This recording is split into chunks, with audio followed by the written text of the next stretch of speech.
yeah, send them in. Thank you.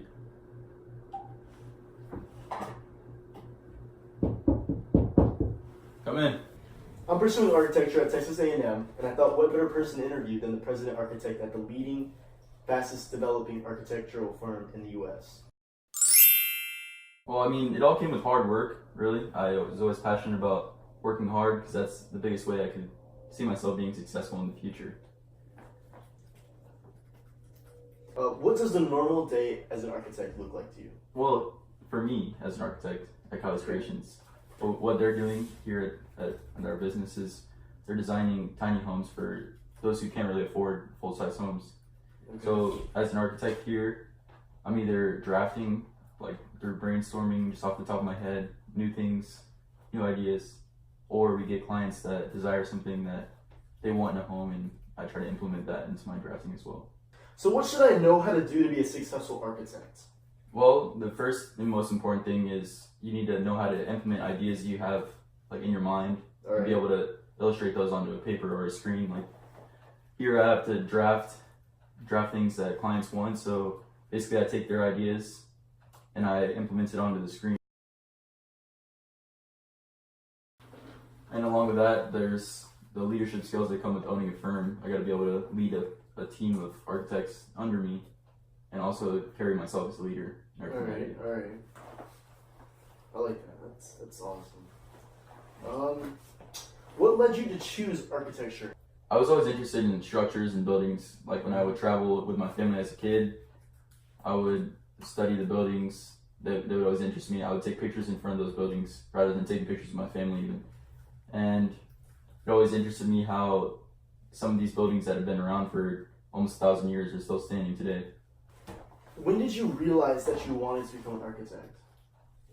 Okay, so it wasn't until college we had to do a group activity where we were brainstorming ideas, and the professor handed everyone a scratch piece of paper.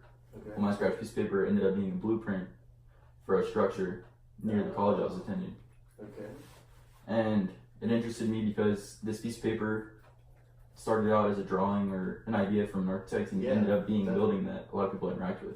What drove you to act on your interest in architecture? I was always one to help others, whether it be someone that was broke down on the side of the road, or anyone in my family that was experiencing a struggle. Oh, okay. I always thought it was my purpose to help others find happiness and things like that. And I figured, well, what better way to make people happy but build them a home? Definitely. That's incredible.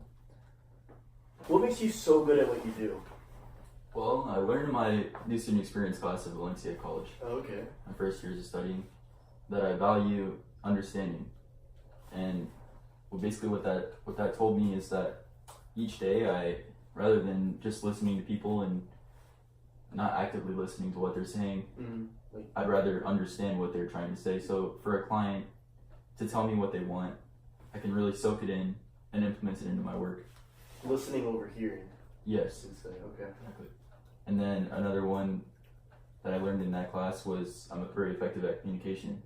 Okay. Communication could be between myself and clients, like I said, or it can also be between myself and my peers in the firm.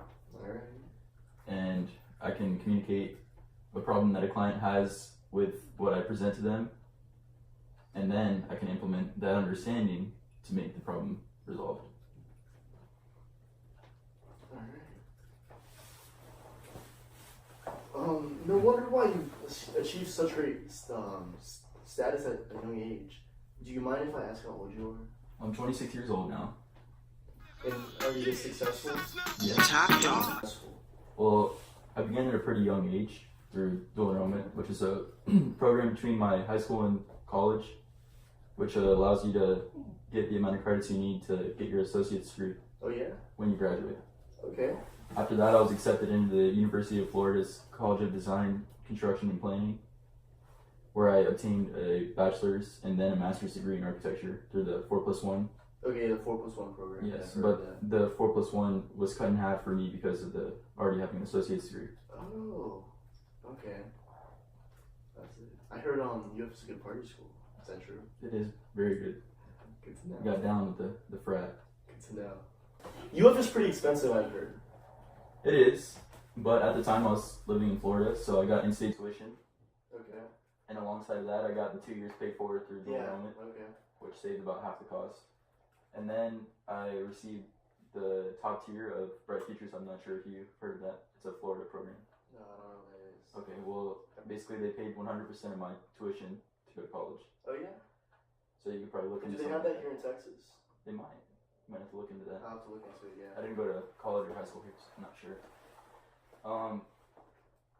And then FAFSA, which is a government granted loans, but you don't have to pay them back. They give them to you to grant.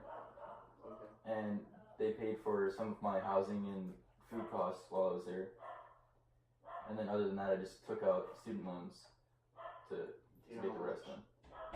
It was less than $10,000. Oh, that's awesome. Man. And it's already paid off today. It's already paid off. So I wrote here that you did 5 years of schooling and you started in high school, which would only make you about 21 or 22. Did you graduate college and go straight into Catalyst Creations? Well, no. I don't think any field allows you to just come straight out of high school and start earning the big bucks, unless you get lucky. That's always possible. But in architecture, you have to obtain lots of licensures and certifications along with doing internships. So I did an internship after college in Italy. In Italy, okay. It was through a program that my school offered right after college.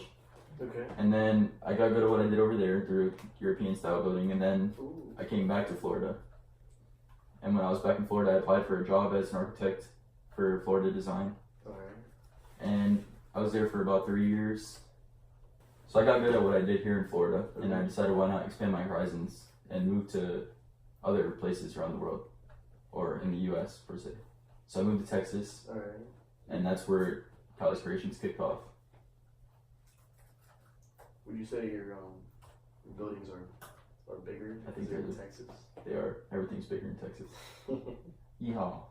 Alright, so I have one more question for you. Yeah, what you just told me really mapped out a time frame and a path I could take if I wanted to go to architecture. So I think that's all I have for you today. Okay.